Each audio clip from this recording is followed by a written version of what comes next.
The Power Breakfast Show live on Citizen TV. We carry on with the newspaper review with my guest in studio.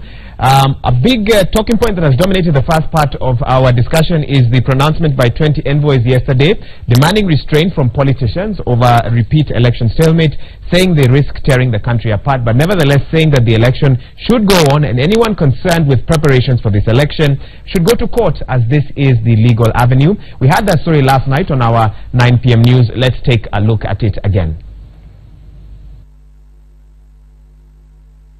Story by the envoys yesterday, where they spoke to Kenyans on the way forward.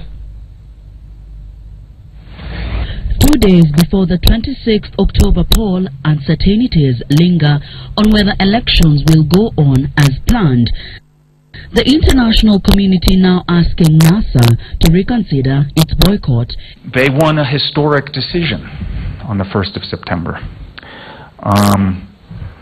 And they got an opportunity for a new vote, and it would be better, I think, for the country if they were participating, because it would give the millions of voters who support them an opportunity to express their views at the ballot box. But fundamentally it's their decision, and I respect their right to make this decision and to boycott. The diplomats say IEBC has made significant changes in personnel and procedures that addresses many of the concerns raised by the opposition. Obviously, the question of an extension or not is a highly politically charged issue. And this is a decision which really, at the end of the day, belongs to the courts. And I don't want to suggest by this remark that I'm saying the election has to be held on October 26th, because I'm not. But this election cycle at some point does have to come to an end. So a path forward needs to be found that allows this process to conclude, whatever the final decision is on the date. The diplomats urging NASA to use legal means to address its grievances and restrain supporters from disrupting the poll while respecting those who turn out to vote. The missions condemning attacks on IEBC officials. The delegation says the election must be held in accordance with the Constitution and election laws as interpreted by the courts. They, however, say key challenges remain on the political front. Attempts to change the law at the last minute are also not helpful, and we call again on President Kenyatta not to sign the electoral law amendments that are now on his desk. If you look at what Mr. Chebukati said in his statement of last week, the main issues that he's raising are issues that politicians can fix. So he's saying, I worry about this election because people are attacking my staff when they're trying to organize training courses. I've got people trying to do their jobs as public servants and they're being intimidated and they can't come to work in certain parts of the country. He's saying political parties are reaching into my commission and trying to push us in different directions, and that's not acceptable because we're independent. These are problems that politicians can fix, and they can be fixed quickly. We are following closely the actions of leaders and politicians. Those who incite violence or undermine democracy should be held to account for their actions. The media briefing took place hours after diplomats met NASA leaders in Odinga's office and urged him to participate in the election. The leaders, however, refused to budge, insisting no meaningful reforms had been implemented. In a statement issued later in the day, Odinga accused the diplomats of meddling with Kenya's affairs. The opposition leader saying they had chosen to ignore genuine concerns to push for an election whose legitimacy could not be guaranteed. Odinga saying the diplomats are adding to the confusion. Indeed, we've reached a place in this country where anyone who is for the elections or will participate in them is lumped as Jubilee supporters, and those who are against the elections and say they will not participate are described as NASA supporters. So some saying that the envoys, by supporting the IEBC, are supporting Jubilee. But on the other hand, when you look at foreign media, a lot of the articles they've done are calling for a look again at the upcoming election and whether it may be necessary to postpone that election so that it is widely accepted by all. And by this I'm referring to the Washington Post and the Financial Times. Let's start by looking at the Washington Post. Their headline that should be coming up on the screen shortly, a story that was done on the 23rd of October, reads as follows: Kenya's election rerun, and I'm referencing this so that my guests in studio could comment, could be a major setback for African democracy. The first paragraph reads that Kenya's fragile political system has veered between breakthrough and breakdown over the past 2 months. Now the country itself appears in danger of a violent implosion.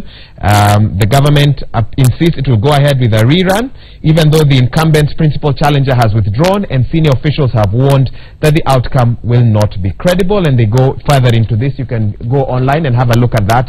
While the Financial Times says in a story that was published on the 22nd of October, Kenya can ill afford another flawed election, and they say that better to delay Thursday's poll in favor of a more credible rerun, and they have given certain suggestions at the bottom. They've asked for international organizations to weigh in on the place where Kenya is. They've asked for a robust and independent system to monitor transmission and collation of results, and they're also saying a pause is needed in the country to allow tempers to cool. And I'll start with Honorable Wahome.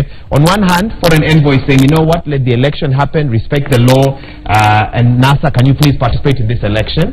But on the other hand, foreign media are saying, wait a minute, there might be a problem here. Does Kenya need to take a step back, rethink the election before actually going to it? Your take on different stances from foreign envoys and foreign media.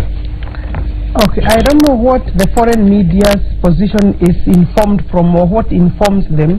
Possibly is their observation, and they may also have been listening a lot to the NASA narratives.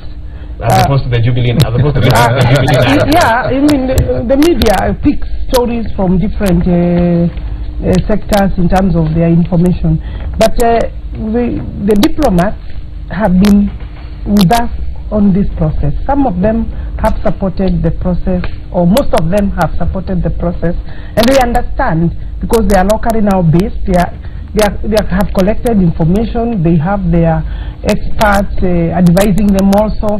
But and most important is that they also must understand how the Constitution has, because these people have been saying the election is a process, and it is true, and that process is governed and guided by the law and the Constitution. We don't think it is time to look back. Then secondly, that as a result of their going to court, the court ordered a repeat, a fresh elections, and you know what, even the court did not have a different script. It wouldn't have had a different script, because in the Constitution you are told when you go to court, this is what you expect in terms of presidential elections. If you are seeking for nullification and you persuade the judges, then this is how the judges will order the next course of action. Article 140, sub-article 3, they are aware. Within 60 days, we conduct a fresh elections, then we return, the IBC returns the results. From there, criticize, do whatever. So how do you step back? And then upon what provisions of the Constitution will you fall back on? We have right now different arguments, different perspectives, opinions. People have become constitutional experts, even people who have never gone to a constitutional classroom or law school. But then beyond the 1st of November, we don't have clear constitutional provisions. Actually, I see none. In terms of money, feel that the president remains the president until a new president. That is still a legal argument, and there can be even up to 5 or 10 legal arguments. And you see, for NASA, they are waiting for fast. I have no doubt. What are they waiting for? You seem to be privy to their being a lawyer. We have watched. We have seen their strategies. They are waiting for fast, and then they will bring all these other narratives. Initially, they have already been saying, right now, they have been saying this president exercises only temporary powers and incumbency. After fast, they will now say caretaker government or team to deal with the presidency issues or power vacuum. Because you go to a situation where the Constitution does not give you what next. The Constitution told us, do elections within 60 days. The court said, do elections within 60 days. These people, instead of working so hard, NASA working so hard to ensure that within those 60 days, where we have a constitutional order of things, then we do the elections. If they made 30 demands, for example, why would they not say, okay, we made 30, IBC, show us what you have met among these demands. You have done 15, okay, we are good to go, irrespective of the fact that we wanted 30 to be met. So, for me, the foreign diplomats, I think I should summarize and say, I think they have observed and they are right. And that is our position. Were they right regarding the August 8th poll? They also gave a very good... They held a press conference, I think 3 days later. They said largely free and fair. Largely free and fair. And then that election you see, because obviously this is a competition. This is a political competition.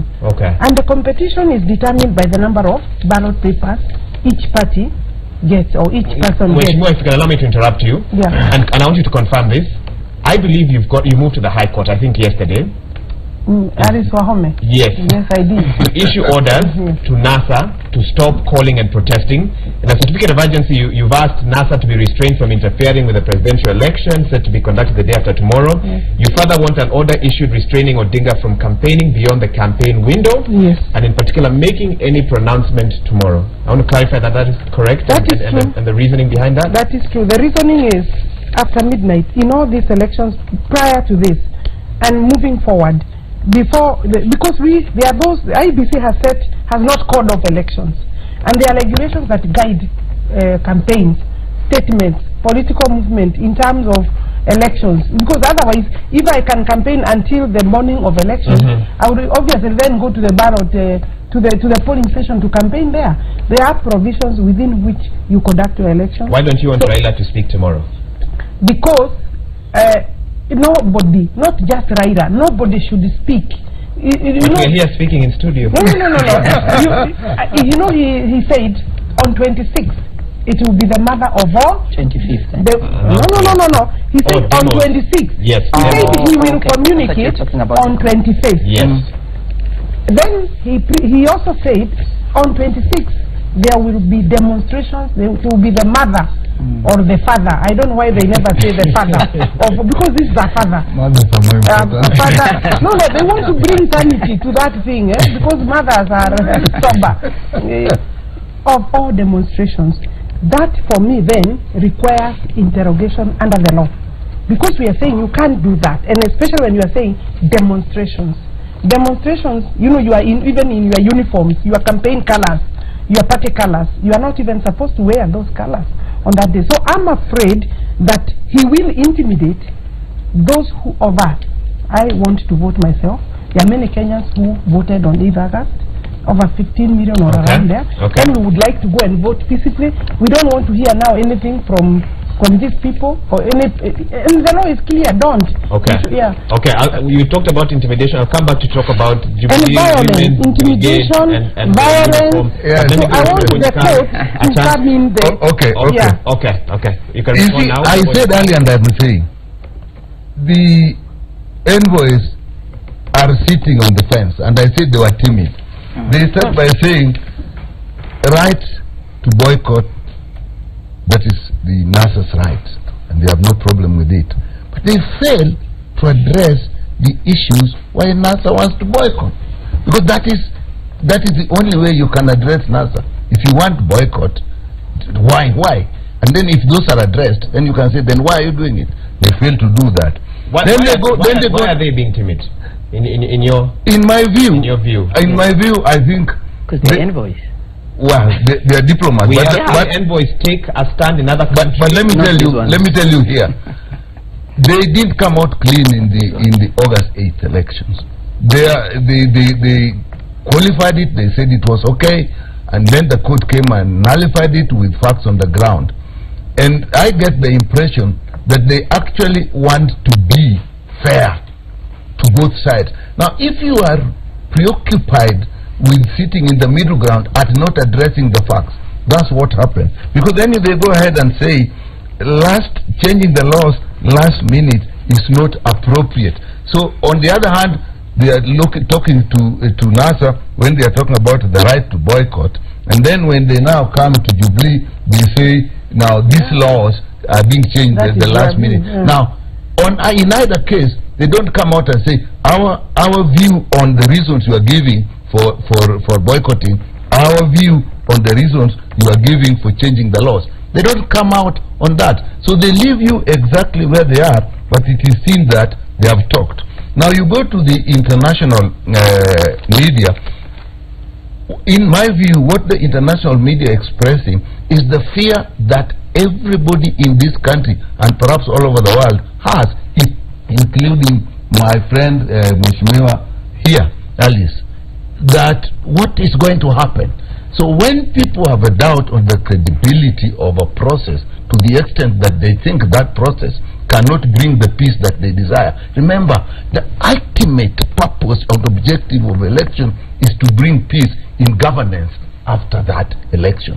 If that is not going to happen, then you need to look back. That's the objective. Well, I think he should answer. Isn't that their objective? Okay. To cause fear, yeah? To cause fear to Kenyans so that they don't vote, or they just down. We have fear. Respond briefly. We need to allow our guests to speak. We have fear, and we have expressed our fear, and it is not our objective. It is our fear, and everybody is sharing it. Then you come to the issue. Everybody. You have come here and you have really expressed a lot of concern and fear on what happened after first, which is after the election. So you are not certain that the process will bring the peace that we require. Then we come to say the Honorable Mheshimiwa's here decision to go to court and say Honorable Raila should not make any restraint for making any. Yes. You cannot say any. We do not know what he's going to say. Now, if you talk about campaign after yesterday evening, well, there's a difference between an elaborate program in Ukambani today, Machakos, Kitui. Well, you must look at a campaign is campaigning to be elected, to give your views, to say I want to be elected for one of these reasons. Now, if NASA just keeps saying this is why we are boycotting, I think they should be allowed to say that after deadlines. I mean, so they are not following that any is law. to me, that's not a campaign. Maybe the lawyers can do that, but to campaign and say I should vote for so and so, I should vote for so and so, vote for me and so on, mobilize me to go and vote for me and so on. But if you are saying we, you are just explaining we are boycotting because of this reason. Well, if within the law that is not a then. There may be a point just we will have to wait for the High Court to rule on that. I know the matter before the court. The issue of any wind up, I need to allow Honorable Mutambu to come in. Yeah. So I say that we cannot restrict and saying no statement should be made. Okay. Okay. Any. Fair enough. Honorable Mutambu, come in. I listen to Nikal and being a politician, and actually I wonder why he changed his career, because I knew him when he was a doctor, and actually a very good doctor. And he still is. Yes, very good. And he worked very well for this country. Still working very well. Give a politician a microphone and you will be surprised what he will say.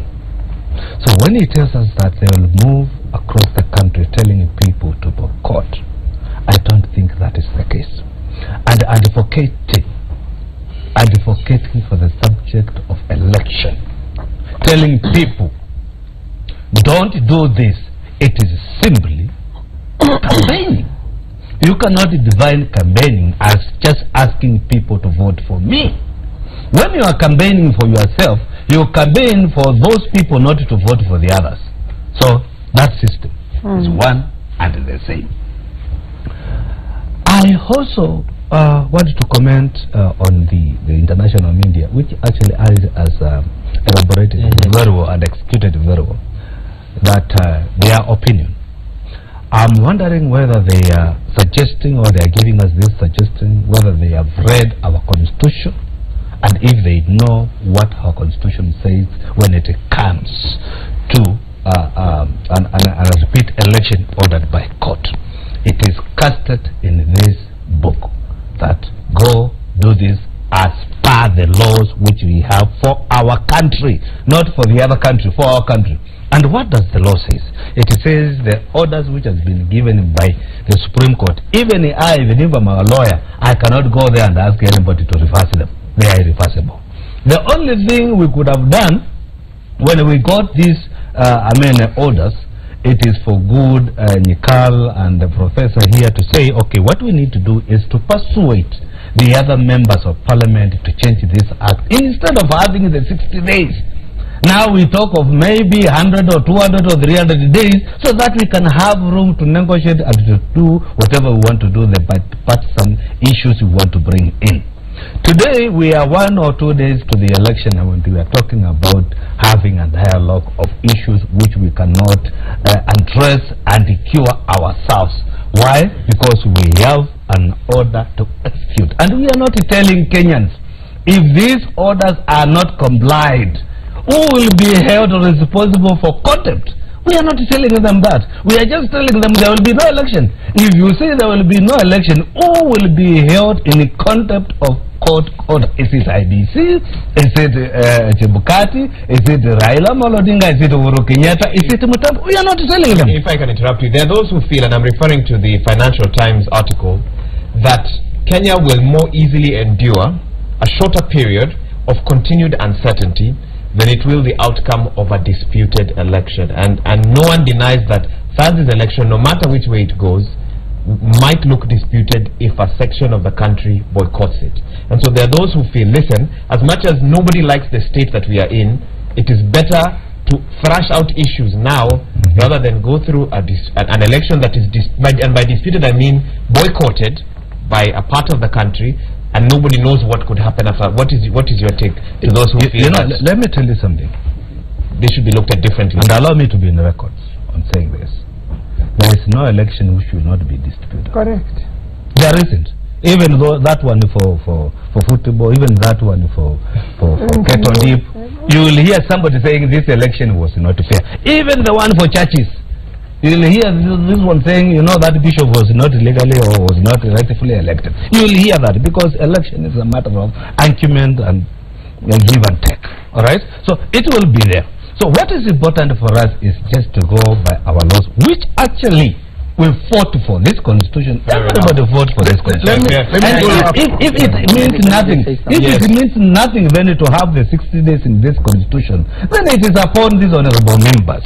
Okay? And the leaders to come and say, you know what, these 60 days are not enough, are not adequate enough to address the issues, okay, of a repeat election. But we cannot go there and say there will be no election. Okay. Thank you very much, Wahig. I think what I would like to remind not only Kenyans, but those of us who are honorable members seated here, that we have a big responsibility in terms of peace, in terms of prosperity, and in terms of unity of this country. And I remember that the CEO, Chiluba, parting words was, do not give up on democracy.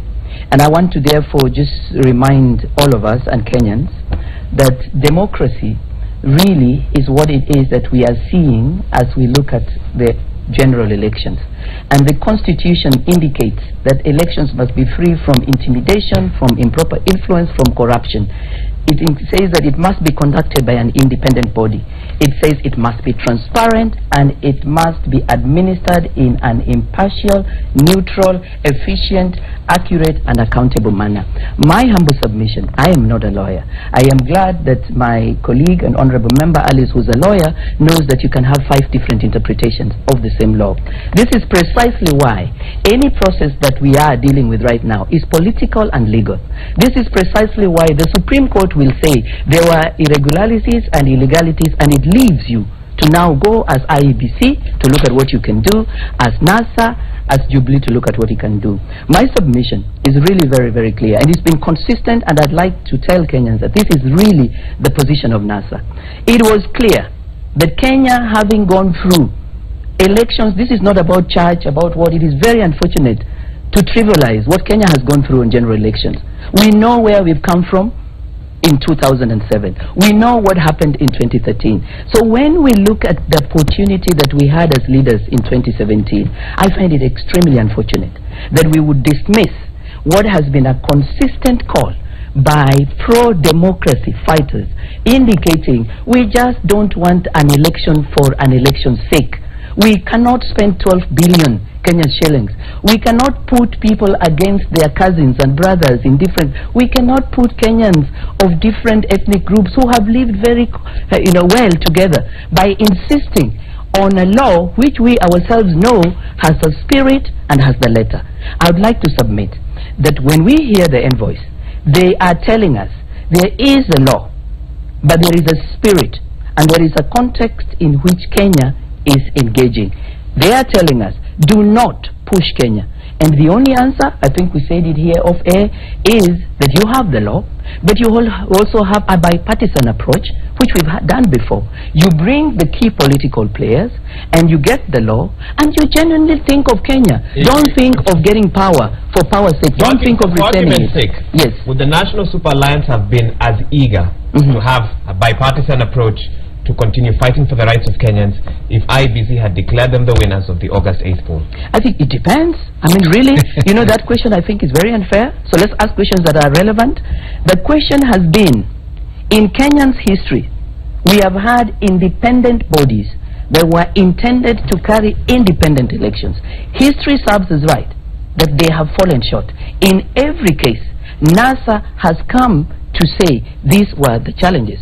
So I think, Wahiga, what I think would be the question is, since there was evidence, including what the lawyers of Jubilee themselves said, that what was playing on the screen was statistics, those were not results, why is it that Jubilee keeps saying they have no problem with IEBC, and at the same time saying NASA is making too many demands, when the only thing NASA has done is pull out what were illegalities and irregularities and say, let us address this. Fair enough. Hang on. Yeah, I think it is wrong. I don't think it is an unfair question to ask whether NASA's position would have changed if these elections had been declared in their favor. They absolutely forget that there are those 8.2 million Kenyans who also voted for Uhuru Muigai Kenyatta, and whose argument is also for democracy, because democracy, elections is a democratic process, and when you go for these elections, you are aware that there will be a winner and a loser. So if they were winners, would they be now saying, oh, because you lost, let us sit on the table? Now when they won in court, now they are saying, oh, let's go back and sit and talk because Kenya now demands that we speak. When will you ever agree that in a competition there is a winner and there is a loser?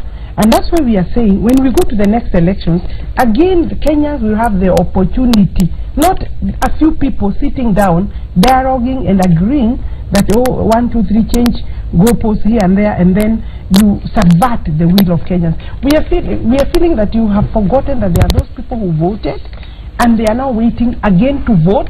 Campaigns for Jubilee have been intensive and serious. Emotions have also risen because we have told them your right was taken away and you can only return it during the next ballot. And this is a dispute. Why don't we allow Kenyans a second time to resolve the dispute? Because I don't believe there will be a possibility of resolving this dispute in the next 2-3 days for purposes of Kenya to move forward. It is easier to have a dispute now, which will be taken to court, because we also know they are preparing court papers. You know, you have intelligence. Yeah, they are. You see, they have litigated on. They have litigated on every single item in this process. The next discourse will now be against this, because they have said Chebukati. Well, they have even read selectively the judgment, selectively. Then they go Chebukati statement, they read selectively, when inside the statement, and the diplomats have actually said Chebukati is asking for space and time and room to be able to do his business, to conduct the elections. After that, fault him, because within the law you can fault him. So I don't know which democracy they are talking about when they don't accept when you win. What also democratic. Do you think the memo of Dr. Rosie Nakombe could have on a case after the election? Absolutely no. She was part of this. She was actually. But for that reason, wouldn't she then be taken more seriously? She was part of the process that was rigging elections. Because I want to give her credit for resigning. What do you mean by that? I want to give her credit for resigning, because the timing of her resigning, it is obvious she was trying to subvert the elections on 26th. It was not genuine, because you have worked for, is it 9 months or 9.5 or close, and then 1 week you feel things are so hard. now you must go, and when you leave, because you say my life is in danger, then when you are outside this jurisdiction, you start throwing statements one after the other and addressing them. I don't think that is the way to go. Okay, Dr. Mkala. Let me start with the hypothetical question that if NASA, this election, the election of the 8th had been declared in favor of NASA, would we have been, what position would we have taken? Well, hypothetically also, if it was not contested, we probably would be in the process of actually correcting in this country the issues that we think are not going on right. If it was contested, and it was actually made very clear to us that this and this and this is the problem with IBC as it is. I would say this hypothetical, but the way I know NASA, the way we operate, history has shown that we are more keen on having processes done properly. I think we would have accepted that processes be done very quickly before we go into the election. Now, even though we saw some shambolic nominations on both sides. And if that is what their nominations have never been anything. And whenever whenever there was shambolic and people went to court, the court process was allowed. That is what you do. Now, when we come to the issue of what do we do, because what seems to be a problem now is, do we have time, even if we wanted to now find a solution between now and 26? That is what I'm hearing from my colleagues here. Now, really, lawyers have seen many times, and we have a respectable lawyer here. There are always deadlines that are put in laws, in constitution, but we have seen them go to court over and over again, asking to be allowed to extend, because I'm willing to go by the deadline, and they always request for extend outside the deadlines. So that seems to be a principle of law, and I've seen lawyers. I've read in the newspapers lawyers arguing in that case. I think Kethi Kilonzo on one of the papers said it is a principle of law that you can go if you say, I don't have time to accomplish what you ask me time. You can ask for an extension. You can ask. Now that then brings us, what do we do now? NASA has been saying no reforms, no elections, because we felt there was time to now look at all these issues. We have reached a point that we also now realize that if it's on 26th, there is no time to go through these things. That's why I say there no elections. And it makes sense to me that we can, as the only Chebukati, the chair, that actually can go to court and say, I want to do this thing properly, and therefore I'm asking for more time. That time can then be used to find where the problems are political, as indicates. Why has he not done that? That is a question he's best placed to answer. Now, okay. Yeah. Now, let me finish. Yeah. Then we can do what we have done in this country many times when we get into a crisis where the law does not seem to give us immediate solution. And Honorable Aume here said very clearly that after fast, there is no clear way forward legally. When we reach that, we have always in '92, when we were changing the constitution for multi-party, we actually went outside, had discussions outside, and then went and turned it into law. We embedded them in law. In '97, when we have IPPG, we went outside the law and said, this is what as a country. Let me say that time as a nation. Although that is the 1960 Lancaster constitution, not the current one. No. The previous constitution you had room. Yeah, so why don't you let me finish? Then we went out and then discussed and agreed and came and embedded it in law. 2008, and I saw 2008 of the Director of Medical Services, and I saw what happened to people. Again, we went outside and came with an accord that we entered in law. Just recently, when just before we went to the election, when they were changing the election laws, again we had a crisis that didn't seem to have a problem. Again we went outside, made an agreement, and we brought these changes. And each time it has made a fool. In my mind, I think that is the way we need to go. Okay, now. Okay. I'll postpone you because our time is almost up, and I want to give each of you 1 minute to give your closing statement. I can start with you, Honorable Mutama. I'll take briefly, please. Yes, I'll be very brief, and I want to tell Kenyans that what Dr. Daktari is alluding to is very correct, but I want to remind him that we did not have a rope on our neck then. Today we do have a rope on our neck. What do I mean? I mean that there is a clear, and I will stick to that, and my statement will still stick, that we have a clear orders given by court, do this. If these orders are nothing, then what we should be telling Kenyans is that, court orders that we go back to election, but forget about the election, forget about the court orders, let us swear in the president and we move on so that we can discuss. They are omitting that part. You are telling Kenyans, no, let us not have elections, and you are not addressing the issue of the court. And if court has got nothing to do, then why did we go there? This is what is disturbing me. And when we started talking about having discussions, going back to 1987, to 1982, to 1980s, what happened, and we had a different constitution, as Alice has alluded to, and today we have a different constitution which spells out completely what needs to be done in the case of this. Then we say whatever is being spelled out in that constitution is of no meaning. Then thank you so much, Honorable Professor Duol. Thank you very much, Wahiga. I would like to remind Kenyans that we have come too far. We have made too many strides in getting reforms, and we really cannot sacrifice this at the altar on the October 26th with elections that have absolutely not made any effort to address illegalities and irregularities that were pointed out.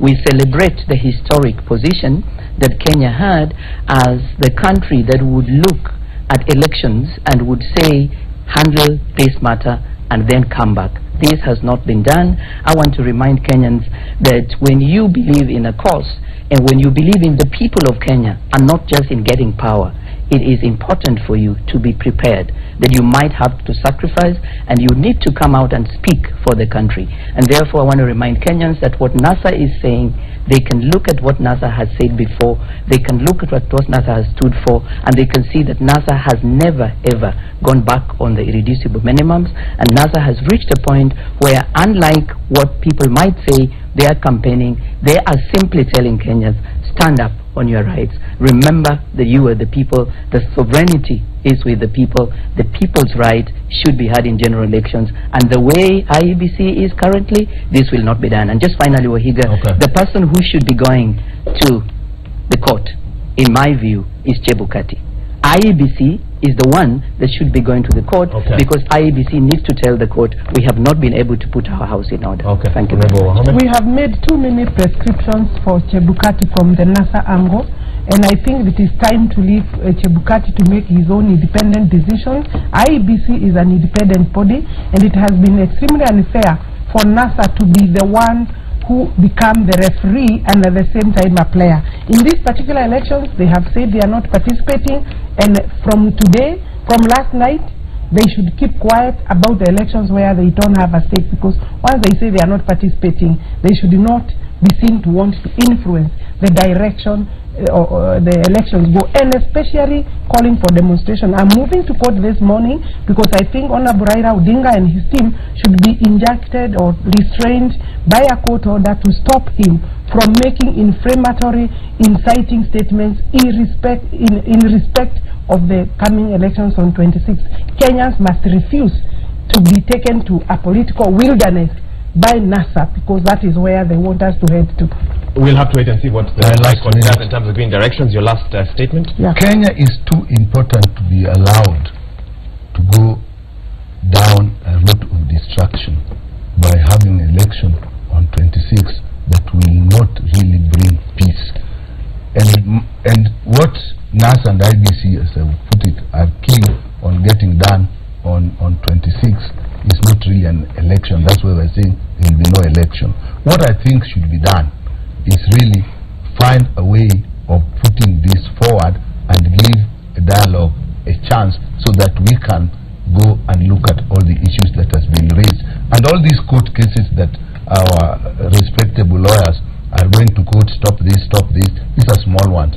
They should all put their heads together and find a way, how do we get this date a little forward so that we can have time to resolve the issues so that Kenya has a peaceful and fruitful election. Fair enough. That's how we wrap up this discussion. Thank you so much to each of my guests for finding time to be here with us bright and early. Even as we wrap up, I don't know if we can put up 2 pages of the papers on the Daily Nation, page 14. I just want to reference the little cartoon there. Our cartoon is trying to put what is happening in the nation into perspective, and that one should be coming up on your screen any minute now. Page 14 of the Daily Nation. And the picture there, NASA leader Raila Odinga talking to President Uhuru Kenyatta and Pope Francis and telling them, my opponent is welcome to sit on this platform for dialogue, but that platform nevertheless is within some sort of trap. And this, I guess the writer of the cartoonist here alluded to the fact that Jubilee fears that by ceding ground on NASA demands, quote unquote, that they are walking into a trap. We didn't have time to discuss this. I really wish we did. While in the Standard, also on page 14, another cartoon, this one described as standing their ground, and the ground between President Uhuru Kenyatta and NASA leader Raila Odinga is splitting, and the cartoon shows that neither of them are interested in finding middle ground. They're both looking at each other in defiance, and that is the state of the nation. And I hope that even with our politicians here in studio, that they are looking at what is happening and trying to find a way to move the country forward. That's on page 14 of the Standard. I don't know if you'll be able to project that. If not, grab a copy of the paper and you will be able... Oh, there we go. So there we go. Standing their ground, President Uhuru Kenyatta and NASA leader Raila Odinga. The ground between them shifting further and further, showing the political divide that we have as a nation.